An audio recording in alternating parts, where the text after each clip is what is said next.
2018 সালের 8 ফেব্রুয়ারি Zia orphanage trust মামলার রায়ের জন্য আদালতে যাচ্ছিলেন বেগম খালেদা জিয়া। আওয়ামী লীগ সরকারের প্রতিহিংসামূলক এই মামলায় নিশ্চিত সাজা হবে জেনেই জেলখানায় যাওয়ার মানসিক প্রস্তুতি নিয়েই বাসা থেকে বের হয়েছিলেন বিএনপি চেয়ারপারসন। সেদিন গুলশান থেকে বকশীবাজারে আলিয়া মাদ্রাসায় স্থাপিত বিশেষ আদালত পর্যন্ত পুরো রাস্তা জুড়ে খালেদা জিয়ার গাড়ির পাশে স্কুটি নিয়ে ছুটছেন মাথায় জাতীয় পতাকা বাঁধা এক তরুণী। শুধু রায়ের দিনই নয়, এর আগেও বেগম জিয়া যতবার আদালতে গেছেন তার গাড়ির পাশে ছিলেন চোখে সানগ্লাস, গায়ে শার্ট কিংবা টি শার্ট ও জিন্স প্যান্ট পরা এই তরুণী। বেগম জিয়ার সাংগঠনিক সফরের সময়ও তাকে দেখা গেছে বারবার। সেই সময় দেশজুড়ে আলোচিত এই নারী বাইকারের নাম ডালিয়া রহমান।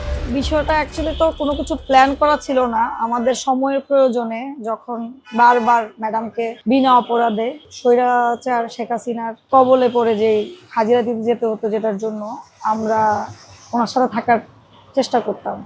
ওনার উপরে এক সময় ভবিষ্যৎ হোক নিরাপদ, বিনিয়োগ হোক বিশ্বস্ত, আর আমার পছন্দ সল্ট বে। ওয়েলকাম টু সল্ট বে। ঢাকার সিটি কর্পোরেশন ইলেকশনের সময় কারণ বাজারে ওনার উপর একটা হামলা হয়, তৎকালীন ছাত্রলীগ ওরা করে।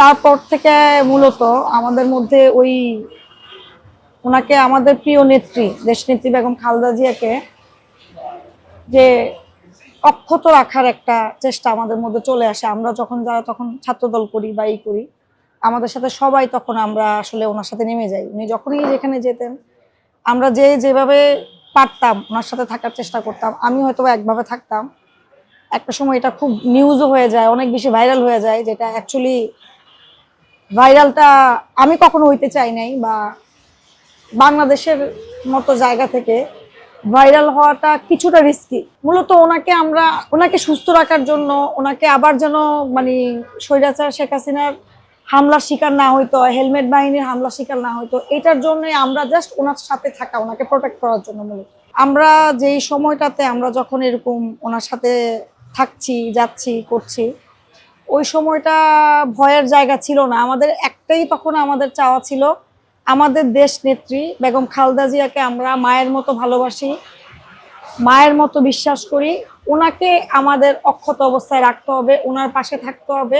ছাত্র জীবন থেকেই বাংলাদেশ জাতীয়তাবাদী ছাত্র দলের সঙ্গে যুক্ত ছিলেন ডালিয়া। 2008 সালে কুমিল্লা বিশ্ববিদ্যালয়ে হিসাব বিজ্ঞান বিভাগে বিবিএ ভর্তি হওয়ার পর থেকেই সংগঠনের কার্যক্রমে সক্রিয় ছিলেন। তবে ছাত্র রাজনীতিকে ঘিরে উত্তেজনা ও নিরাপত্তা ঝুঁকির কারণে 2010 সালে তাকে ক্যাম্পাস ছাড়তে হয়। পরে তিনি ইস্টার্ন ইউনিভার্সিটিতে এলএলবি কোর্সে ভর্তি হন এবং সেখানেও ছাত্রদলের বেসরকারি বিশ্ববিদ্যালয় শাখার কর্মকাণ্ডে যুক্ত থাকেন। 2012 সালে ওই শাখার যুগ্ম আহ্বায়কের দায়িত্ব পান তিনি। বেগম খালেদা জিয়ার আদালতে হাজিরা, বিভিন্ন সাংগঠনিক সফর ও দলীয় আন্দোলন সংগ্রামের সময় তাকে নিয়মিত দেখা গেছে।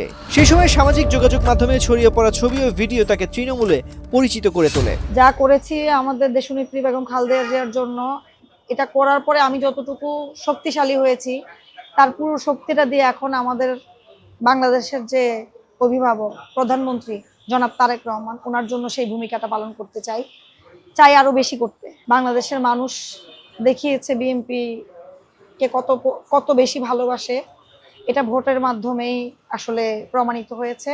এবং আমাদের দল বাংলাদেশের মানুষের মনের আশা প্রত্যাশাকে কখনোই আপনার আপনি বলতে পারেন বিফলে যেতে দিবে না, প্রত্যাশা পূরণ করবে, সাধারণ মানুষের পাশে থাকবে।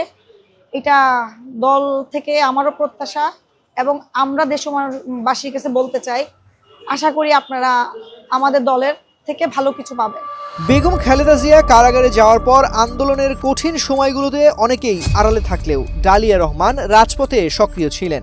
গুম, মামলা কিংবা নির্যাতনের আশঙ্কা উপেক্ষা করে কর্মসূচিতে অংশ নিয়েছেন ডালিয়া। ছাত্রদলের 6ষ্ঠ কাউন্সিলে তিনি সাধারণ সম্পাদক পদে প্রার্থী হন। পরে কেন্দ্রীয় সংসদের সহ সাধারণ সম্পাদক সহ বিভিন্ন দায়িত্ব পালন করেন এবং 2022 সাল পর্যন্ত সংগঠনের সঙ্গে সক্রিয়ভাবে যুক্ত ছিলেন। হ্যাঁ, 2019 সালে বাংলাদেশ জাতীয়তাবাদী ছাত্রদল কেন্দ্রীয় সংসদের আপনার প্রেসিডেন্ট সেক্রেটারি আমাদের কাউন্সিলের মাধ্যমে নির্ধারিত হয়েছিল, নির্বাচনের মাধ্যমে।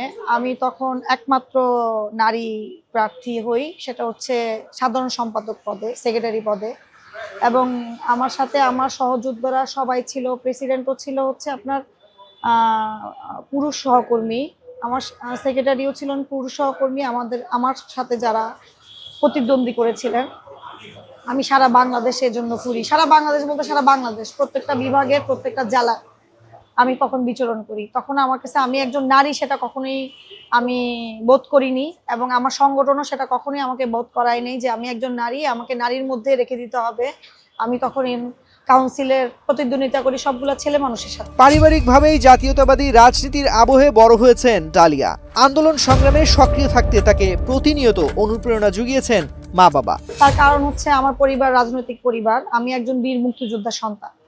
আমার বাবা বিএনপির রাজনীতির সাথে উনি জড়িত ছিলেন। আমার মা উনি একজন প্রগতিশীল মানুষ, উনি আপনার ব্যাংকার ছিলেন, কিন্তু উনি ওনার স্টুডেন্ট লাইফে উনি স্টুডেন্ট পলিটিক্সের সাথে ইনভলভ ছিলেন। এই জন্য আমি অসম্ভব রকম সাপোর্ট পেয়েছি। তা না হলে আমি হয়তোবা এই দুঃসময়ে রাজপথে সাহসী ভূমিকা রাখতে পারতাম না। আমার বাবা হয়তোবা এটা অনেকের বাবা মা করে কিনা আমি জানি না, ওনাদের এরকম হয়েছে যে আজকে কোথায় তুমি হরতাল, ধরেন আমাদের হরতাল অবরোধ ডাকা হয়েছে, কোথায়? বাসায়। এখনো বাসায় কেন? তোমাদের আজকে প্রোগ্রামে এখনো বেরো নাই কেন? হরতাল বলেন আর অবরোধের প্রোগ্রামটা বলেন, যে কর্মসূচি থাকে সেটাতে। তো এই দিক দিয়ে আমি অনেক ব্লেস আমার বাবা মার ক্ষেত্রে, যে ওনাদের কথা হচ্ছে আমরা তোমাদের জায়গায় এখন আমরা রাজপথে থাকার সুযোগ হইলে আমরাই ওনার পাশে থাকতাম, যেহেতু আমাদের পরবর্তী জেনারেশন তুমি বা তোমরা, এই দায়িত্ব এখন তোমাদের উপরে। এই জায়গা থেকে আসলে ভয়ের কোনো জায়গা নাই, আর সংখ্যারও কোনো জায়গা নাই, যেহেতু আমার নিজের বাবা মা এই পারমিশনটা দিচ্ছে। স্বৈরাচার বিরোধী আন্দোলনে সহযোদ্ধাদের সঙ্গে রাজপথে থাকার চেষ্টা করেছেন ডালিয়া। দলের নেত্রীর আস্থা ও ভালোবাসা পাওয়া তার রাজনৈতিক জীবনের বড় অর্জন বলে মনে করেন তিনি। বেগম খালেদা জিয়ার কথা যখনই আমাদের মনে আসে বা মনে পড়ে, আমার স্পেশালি একটু বোধহয় আমি ইমোশনাল হয়ে যাই। ওনাকে গার্ড দিয়ে নিয়ে যাওয়াটা, আমি নিয়ে যেতে পেরেছি, এটার জন্য আমি গর্ববোধ করি। উনি দেশ রক্ষা করার জন্য উনি ওনার জীবনের সর্বোচ্চ পর্যন্ত উনি আপনার দিয়ে গেছেন বাংলাদেশের জন্য। বেগম খালেদা জিয়াকে আপনি কখন মিস করেন না, এই কথাটা বোধহয় আপনি বলতে পারেন। আপনি কখন মিস করেন এটা বললে বোধহয় সঠিক শব্দ হবে না, কারণ আমি এই মাত্রায় ওনাকে মিস করি। রাজনীতির পাশাপাশি ক্রীড়াঙ্গনেও নিজেকে সক্রিয় রাখার চেষ্টা করছেন ডালিয়া। জাতীয় পর্যায়ের একটি প্রতিযোগিতায় বাংলাদেশ সেনাবাহিনীর হয়ে ডাবলসে অংশ নেওয়ার পাশাপাশি গত ডিসেম্বরে দক্ষিণ এশীয় পর্যায়ের একটি টুর্নামেন্টেও বাংলাদেশের প্রতিনিধিত্ব করেছেন তিনি। বেগম খালেদা জিয়ার গাড়িবহরের পাশে থেকে আলোচনায় আসার পর আন্দোলনে সক্রিয় ভূমিকা, এ সবকিছুই ডালিয়ার রাজনৈতিক দৃঢ়তার প্রমাণ। দীর্ঘদিন ধরে সংগঠন ও রাজপথে সক্রিয় থাকায় বেড়েছে অভিজ্ঞতা। সেই পথ ধরেই শুরু হতে পারে রাজনীতিতে ডালিয়ার নতুন যাত্রা। ত্রয়োদশ জাতীয় সংসদের সংরক্ষিত নারী আসনে এরই মধ্যে আলোচনায় এসেছে তার নাম। দলের চেয়ারম্যান প্রধানমন্ত্রী তারেক রহমান আস্থা রাখলে যে কোনো দায়িত্ব পালনে সদা প্রস্তুত ডালিয়া। এক্ষেত্রে দলীয় নেতৃত্বের বিবেচনার প্রতি তার রয়েছে পূর্ণ আস্থা। দল যখন যেটা ভালো মনে করবে, দল যেভাবে আমাদেরকে বা আমাকে কাজে লাগাতে চাবে আমি তখন সেভাবেই কাজ করব। কাজে লাগাতে বলতে যেমন ধরেন এই যে আমাদের নির্বাচন গেল 2026-এ, নির্বাচনে আমার যে জায়গা, সেই জায়গা থেকে আমি আমার জায়গা থেকে সর্বোচ্চ কাজটা দেওয়ার ট্রাই করেছি ইলেকশন ক্যাম্পেইন আমরা যেটাকে বলি। এরপরে নেক্সট যেটা আসবে, দল যখন যেভাবে মনে করবে যে আমাকে যেই জায়গায় দরকার সেই জায়গায় আমি করব বা করার ইচ্ছা আছে। বাট আমি নিজে কি চাই সেটা আসলে চিন্তা করি না ওইভাবে।